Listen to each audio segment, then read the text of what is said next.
Who is the best international player in the NBA right now? Go. Greek Freak. Undoubtedly? My pick. Right this second, today. Yeah. I think there's an argument. There could be a few others. So let's go to the list that Hoopsite put together, which is based on polls from their website, and fans can vote on it.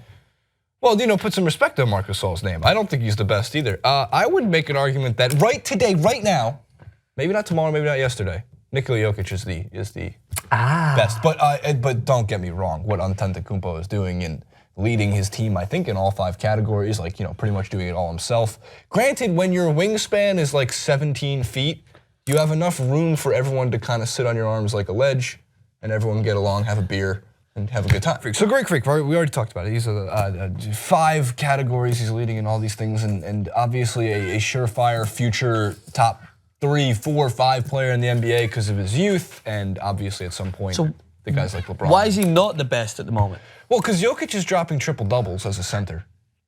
And people talk, he's averaging, I'm not even kidding. He had back-to-back triple doubles for the first time in Nuggets, not the first time in Nuggets history, but it was the first time since like 1984 that a Nuggets player had done it.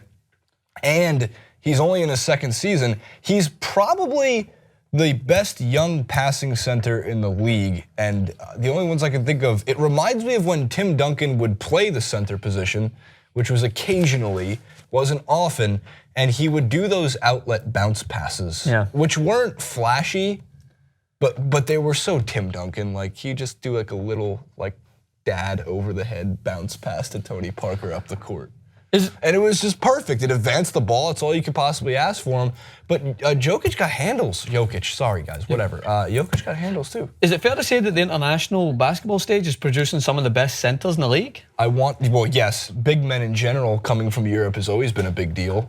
We know how to make them big. Think about Karl-Anthony Towns. Well, he's not from Europe, but still, Karl-Anthony Towns, Kristaps Porzingis is on this list. Overseas in general. You can start to make the argument that if all is healthy, right, and you were to put together a team of Antetokounmpo, Goran Dragic, I know where you're going with this. Karl-Anthony Towns, Jokic, and Marc Gasol, they would have a fun time hanging with the 5 best American players. They would. They'd have a hang with them. I don't think they could beat LeBron and Chris Paul and whoever else you want to put on the super team, Westbrook and Curry and KD. But they can hang. They can hang. So they should just remove all the countries from the Olympic Games and just make it the rest of the world against the US. Yeah, they do that for the Rising Star Challenge. It would be a remarkable. That's always a game that I wanted to see it in world football. I always wanted to see. We only see it in charity matches, so it's good that I should be able to see it come to fruition. Do you know who's not on this list, nor will ever be? Who? Marcelo Huertas. Can we go back to the list though? Because Marcelo Huertas doesn't play in the NBA anymore because he's fucking terrible. Next, can we go to the list though? It's really important. As Bart's gets so mad at me because he knows I'm right. There it is. By the way, I think Pau Gasol is not a top 10 international player anymore. Because if you go you're looking like Batum and Al Horford, Steven Adams, Ricky Rubio. Rubio's debatable too. His health is tough, but still, guys like Horford are better than Pau Gasol now. They're way more portable. Gallinari's better than Pau Gasol is. Dennis Schroeder's better than Pau Gasol is now. And I say that because Gasol's defense has become such a liability. And sure, at 38 years old, he can still score, but he's in the right team to do it.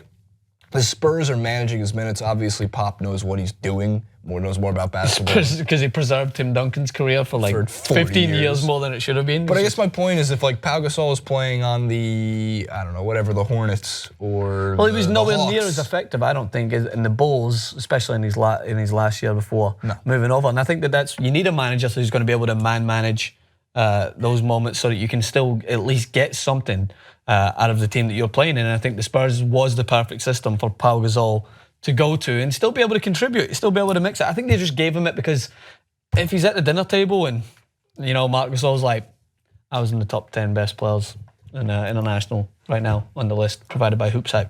I think that would cause a little dynamic at the dinner table if Pau Gasol wasn't at least in the top 10. I wonder what dinner table we're talking about. Where is this dinner table? Is it in Latvia? Is it in Spain? Is it in? It's somewhere in that area. Croatia? It's across seas. With Dario Saric. But yeah, I wouldn't put Pau Gasol. Pau Gasol's on this list mostly because of fandom.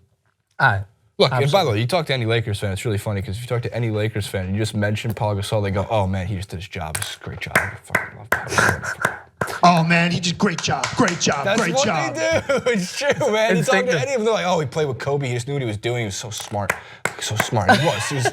He was unbelievable when he played with the Lakers. A lot of the reason they won those 2 championships, is Kobe's, which was a lot of Kobe, obviously, but also a lot of pow. Yeah, you got to give some respect on that name. Put some respect on his name. So you don't agree with, so you never provided the reason why Marc Gasol isn't #1 according to what Marc Gasol's just been underrated his whole entire career, and it's unfortunate because like the Grizzlies in themselves, here's a what if for you, right? And I've always argued this.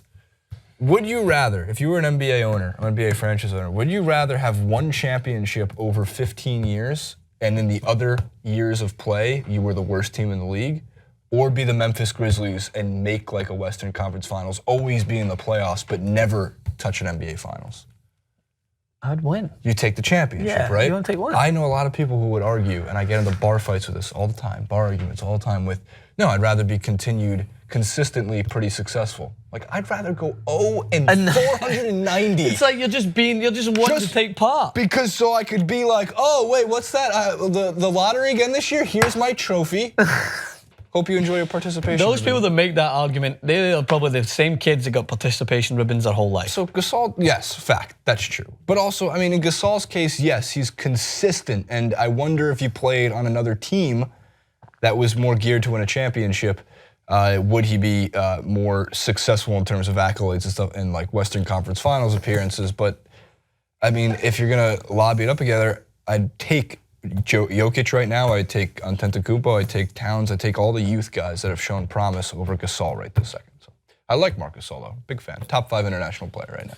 All right, well I'm sure the audience have already sparked their own debate, and I'm sure most of them agreed with me in the fact that a Greek freak, numero uno. Of course. Yes. Hit us in the comments and on Twitter, Francis_Maxwell, Jason Rubin 91.